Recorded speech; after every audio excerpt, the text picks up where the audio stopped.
Hey guys, welcome to Dits on YouTube, and I'm finally bringing you Dits on Gaming episode It's been 2 whole months since I did the last one. This was going to be a weekly thing. Now it's a 2-monthly thing. Who knows? I'm hoping to churn this out a lot more often. You know, we're in a situation now where I don't really have an excuse to do it. I'm stuck in this house. In fact, I haven't left this house for like 2.5 weeks. So that is that's the situation I find myself in, unfortunately. But I hope you enjoyed episode 1. If you haven't watched episode 1 yet, there's probably going to be a card somewhere on this screen that you can click a little button and away you go to episode 1 and check that out. It was an introduction into my gaming history, so my favorite games, game consoles that I've owned, all that jazz. But now we're into the meaty stuff where I can talk about anything across the broad spectrum of video games. And today I really wanted to focus on franchise returns, like ones I really want to see come back because there are so many out there. I struggled to narrow the list down, but I was able to do it.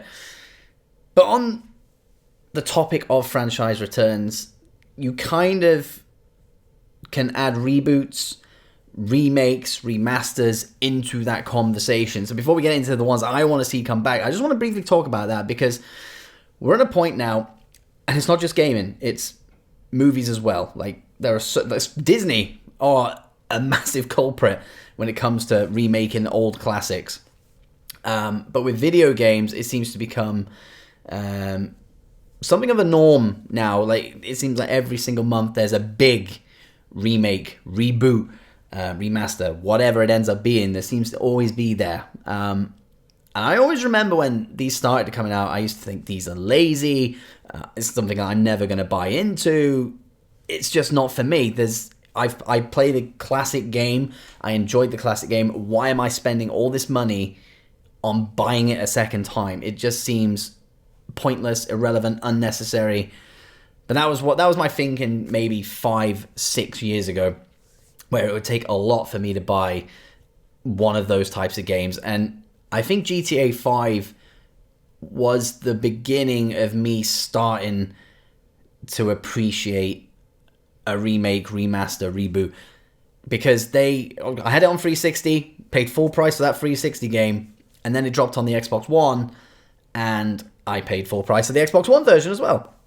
But it was like higher resolution, higher like distancing. You could see a lot further. It made that whole game world even more beautiful than it already was. And of course, there was the big introduction of a first-person mode, and we'd never played Grand Theft Auto in first person, and I spent the vast majority of my replay of that campaign in first-person mode, and it really did add another layer to the game. It made it somewhat of a different game in some aspects, which was really cool. And it was from that moment I was just like, well, you know, maybe this is the way to go. You know, if they can bring stuff back out again and add layers to it, it was the same game ultimately, but you know, you had that extra layer to it. If they can keep doing that, then maybe a remaster, reboot, whatever, is something that I could go back to at some point. Because they're not always misses. Definitely not always misses. When I had the GameCube, I got Metal Gear Solid Twin Snakes. Now, I did a top 10 video of my favorite video games ever, probably about 2 months ago as well, and Metal Gear Solid was right in there. I can't remember what number it was. I think it must have been like 5, 4, I think it was.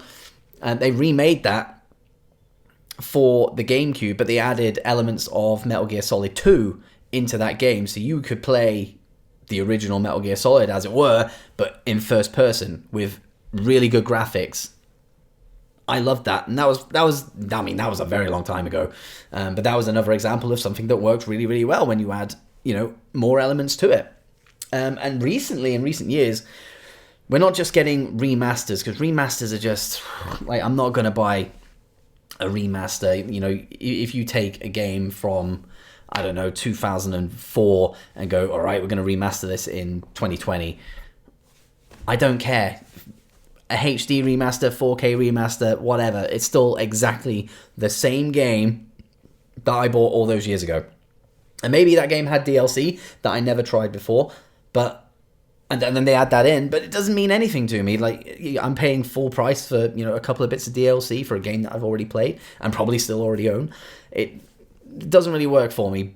But now you're seeing these not remasters, but like complete remakes coming out of, I mean, Crash Bandicoot is probably the first one that really caught my attention. I saw that it was being made, and it really, really piqued my curiosity. I love Crash Bandicoot back on the PlayStation 1, and I was like, they're doing something different with it, in a sense of they're building the game or rebuilding the game from the ground up again graphically. So the game was exactly the same. Gameplay was as is, exactly what it was on the PlayStation, but it looked amazing. And I guess you could kind of call that a remaster, but it did feel like a new game because of just how gorgeous that thing looked. And it's exactly the same with Spyro as well. I'm still playing that game.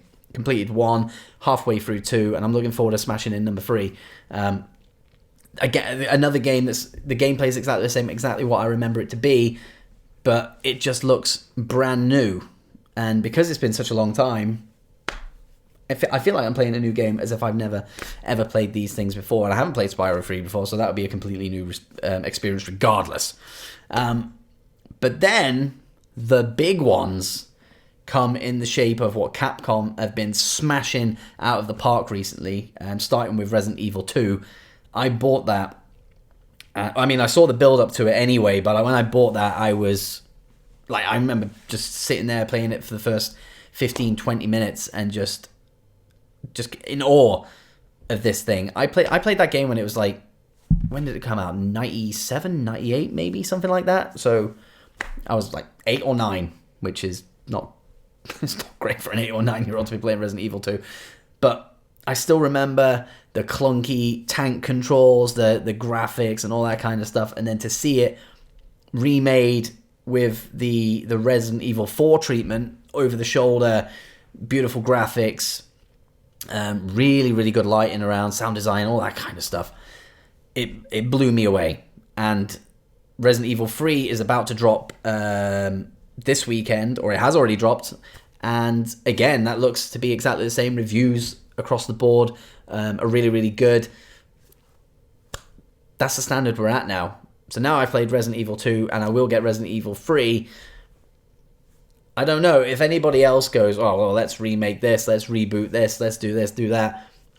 It has to be on that level. It's either a sequel to a franchise that we haven't seen in a while, and I'm going to get into that in a minute, or it has to be remade just like the Resident Evils, because that's where it's at. That is the standard bearer now. You will not get better than what Capcom have done with the Resident Evil series so far.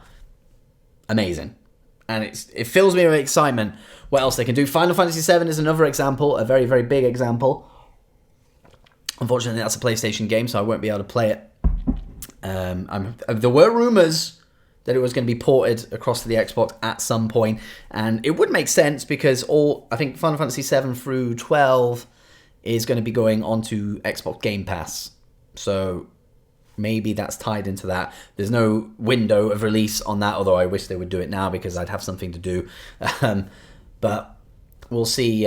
We'll see what happens there. But even that game looks absolutely incredible, and they have rebuilt it from the ground up. The story's still there for the most part, but it just looks like a completely new game. And that again is the standard bearer. We don't know what the reviews are like for that game yet, but we will see. But that's my 2 cents on it anyway. But the crux of this episode is, and I'm sorry for drinking coffee all the time, I am tired. WrestleMania was last night, and WrestleMania is also tonight. So I need some of this. Like, coffee and caffeine and energy drinks are my best mates tonight. So, or they are usually anyway, whenever wrestling's concerned. UK fans and all that. But we're not talking about wrestling. We're talking about gaming. And we're talking about franchise returns that I want to see. And I'm going to start things off with a game that I know not many people will have heard of. But if you have, then did we just become best friends? Yup! This game blew my mind when I was a kid. I mean, this was a PlayStation 1 game. And again, I was probably around 8, 9 years old. And was just like, whoa, I have no idea what I'm playing. It is insane. I'm talking about Dead Ball Zone.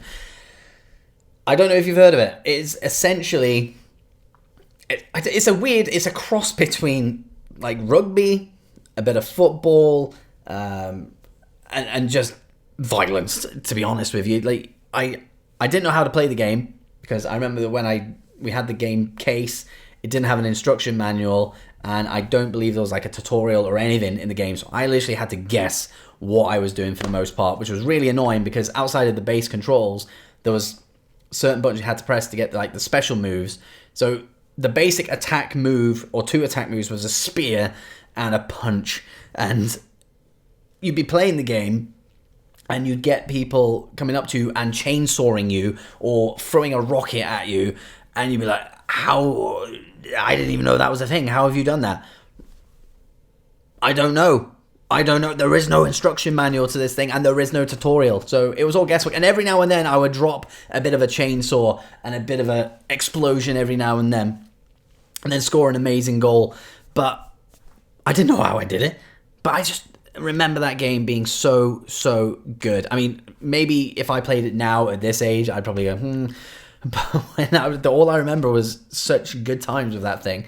And just so you kind of get a feel for what that game's all about, go and check it out on YouTube, Dead Ball Zone, and just kind of appreciate it, because if that comes back, I will get it. Simple. Great game. Now this one may have already been announced. I'm not completely sure. I saw something a few months back when I originally had the idea to do this episode, and then things have gone quiet, so I don't know. Bioshock, one of my favorite gaming series, franchises, whatever you want to call it, ever. Bioshock 1 was tremendous. One of the best games of all time. Hands down. I would argue with anybody who said it wasn't. Like, story, amazing. Gameplay, fantastic. Graphics at the time, great. The sound, even the sounds were great. You know, you had that 40s kind of vibe with it. Oh, just everything. I love Bioshock. What a game. Bioshock 2 was a good game. I liked Bioshock 2. It wasn't as amazing as number 1, and I think the fact that it was still set in Rapture kind of hindered that a little bit, because, I mean, I love Rapture as a game setting. It is completely different from what I've seen before, but I don't know. The feeling I had playing Bioshock 3, which was Bioshock Infinite, which was in the clouds, in a floating city, the jump between that to the floating city was just like, whew, like, this is new, this is something amazing. And Bioshock Infinite was amazing. Like, so many people adore that game, and a few people don't. You know, they kind of put down the story and all that kind of stuff, saying it's too complicated or it just doesn't make sense. I'm there for the ride. I love Bioshock Infinite's story, and I love the fact that there's like an infinite realm of possibility when it comes to the Bioshock series, and, you know, the different stories that can be told. And I'm pretty sure that something was mentioned a couple of months back saying that there is a Bioshock in development. Apparently there's a movie in development as well, but there is something in the works, and I don't know. I just want to see that come back in some way. I can't remember when Bioshock Infinite came out. It was the 360, and then they brought out funnily enough, a remaster, which of course I bought. I hadn't played Bioshock 2 then, to be fair. So I was getting Bioshock 2 and then being able to play the other two on top of that. But that was a number of years ago, so we're due a Bioshock. Please. Now, news. I want news. Now, we talked about Resident Evil not that long ago.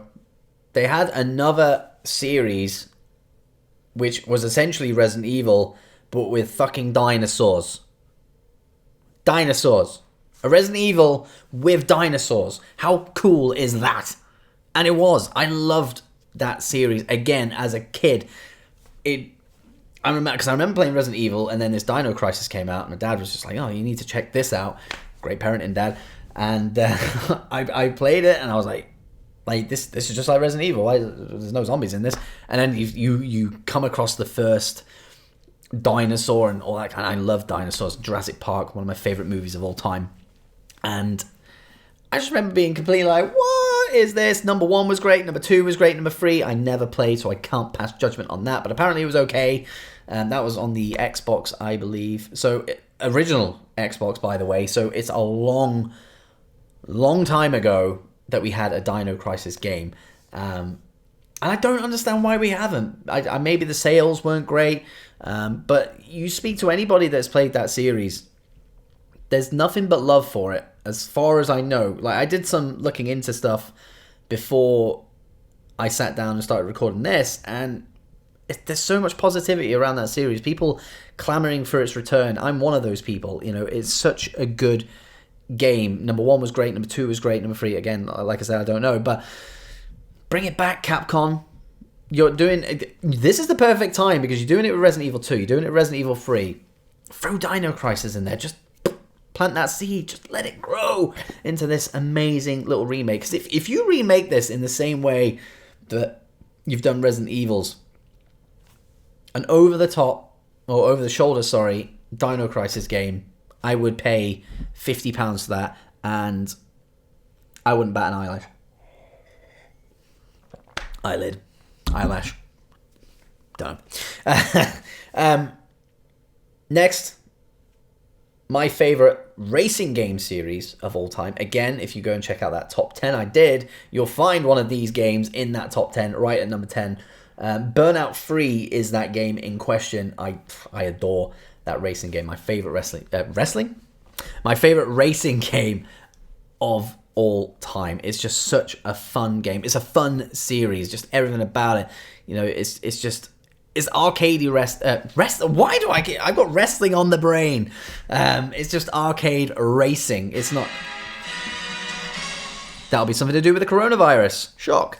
Yeah, it's all just arcadey. There's no simulation elements to it, which, you know, I love Forzas, I love PGRs, I love Gran Turismos, don't get me wrong, but the fun is in the arcade series, and Burnout is the top of that for me. And, you know, you've got Burnout 1 and 2, I love both of those games. Burnout 3, of course, is my favourite in the series. Burnout Revenge is a game that I've just recently bought on the Xbox One, so I got the backwards compatible version, which was the 360 version, so I'm currently replaying all of that at the moment, and it's amazing. I love it. It's essentially like Burnout 3, but it's a little bit I don't know, it's a little bit darker in tone. There isn't any story, so it just seems like it's got kind of like an industrial, darker tone to it. But it's a very, very fun game. I love it. But Burnout 3, come on, Burnout 3 soundtrack for a start. Woo, boy.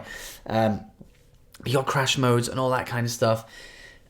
And then from Revenge, we went to Paradise, Burnout Paradise, which was kind of more of an open world vibe to it. And it was okay. You know, I enjoyed Burnout Paradise for the most part, but I preferred a Burnout where it was literally just, there's your menu, you pick, oh, we're in this area here, we're in this area now, so we're going to pick this race, or this crash, or this road rage, or this traffic attack, whatever it was, you just go off and do it, get your stars, get your medals, on to the next one. Whereas Burnout Paradise obviously had the layers of you drive to all these places to get to the races, and crash junctions. I can't even remember how that even worked. I don't know. It just was, again, it was well reviewed. I enjoy it, but I don't know. It just didn't hit the right notes as far as a Burnout goes, which is why I want to see it come back in some way, shape, or form. We had a Burnout Paradise remaster, which I didn't buy. I'm an EA Access subscriber, so thankfully I just get to play that through that. So I have played it again in the last year, but my opinion hasn't changed. It's not Burnout 3, it's not Burnout Revenge, it's not even 1 and 2. It's probably my least favourite of the series. But that's not a bad thing, because the series as a whole is amazing. But I want to see a Burnout go back to its roots. Now, there is a game out there called Dangerous Driving, which is by the guys at Criterion, who made Burnout. Some of their core staff, they're currently making that game. They did the first one, and I think the sequel's about to come out. So any issues that were with the first one, because it's a very small team making this, so I'm hoping the second one is a lot better. And it might push me to get Dangerous Driving too. if it has that Burnout vibe that I crave, but it's the Burnout series that you want. It's everything that goes around, but you want that EA production value to a Burnout game, and that's what I want. I want Burnout to come back. Please. Right.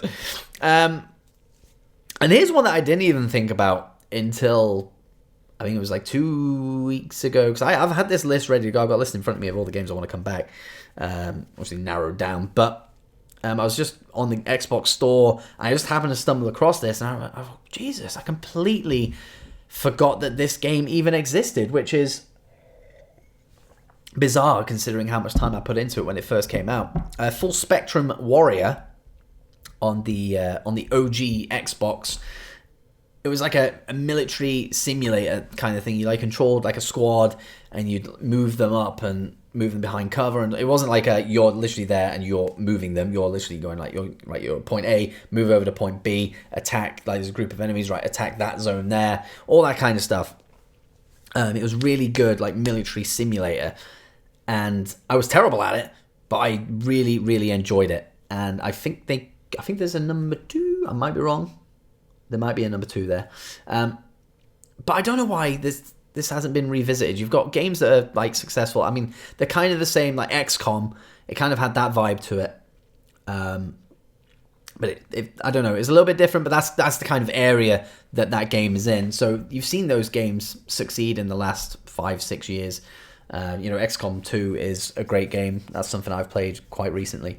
I think it's time to bring back Full Spectrum Warrior.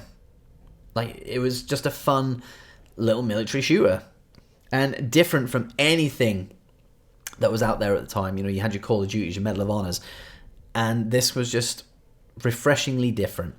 You had that tactical side of it, which is something that I really, really enjoyed. So Full Spectrum Warrior has to come back. Microsoft, it was a Microsoft exclusive, I believe. Bring it back, because it will sell. To me, at least.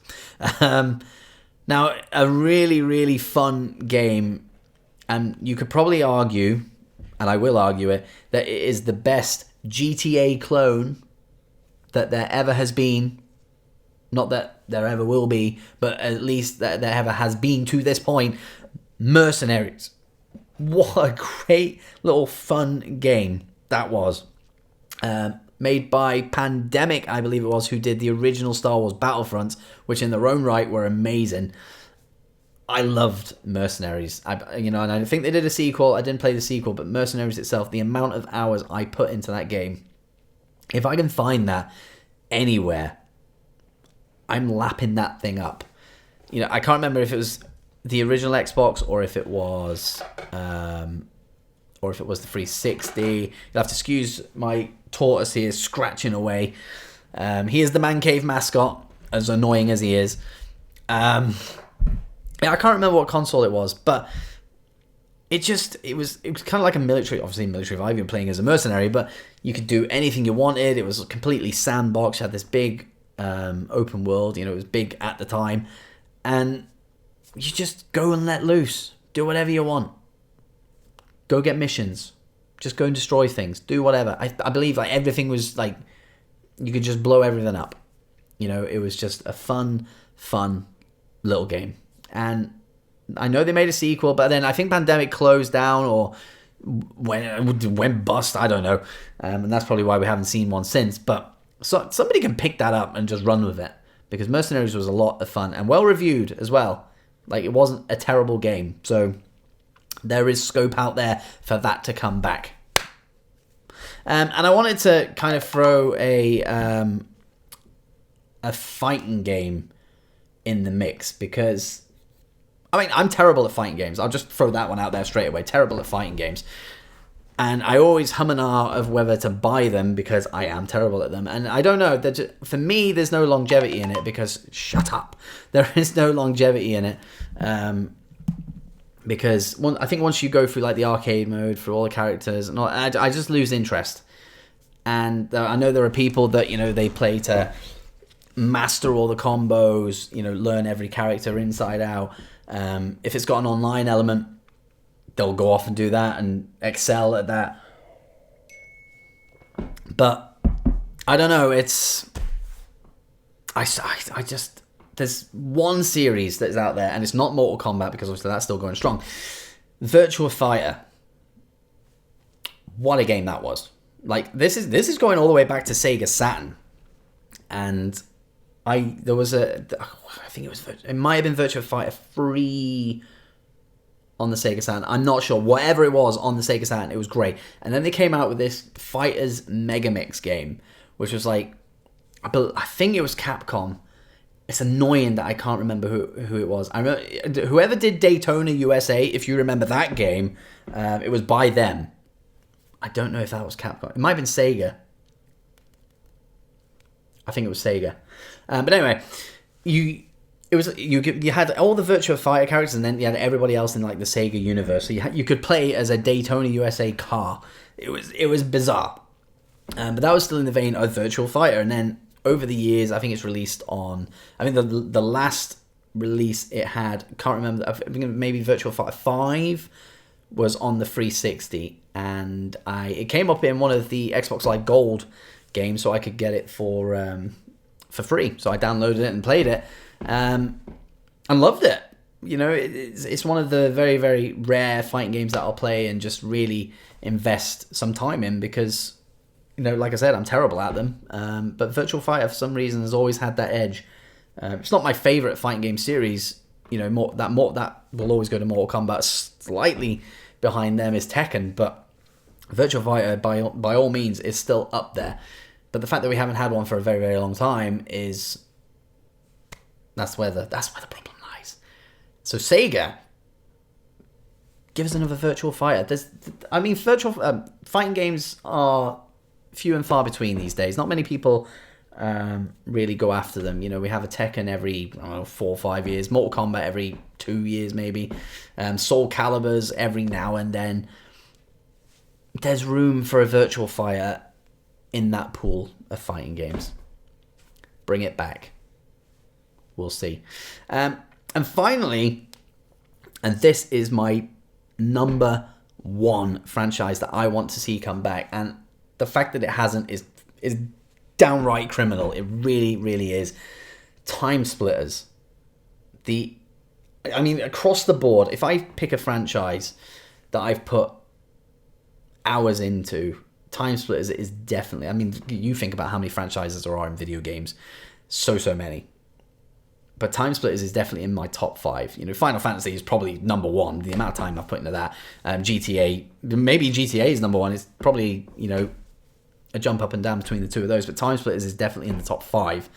I just adore Timesplitters, just the style of it, and of course it's a first-person shooter. I love the story behind it. I love all the insane characters that you can play. The multiplayer was just on a completely different level, especially Timesplitters Future Perfect, which is the third entry and the last entry, sadly.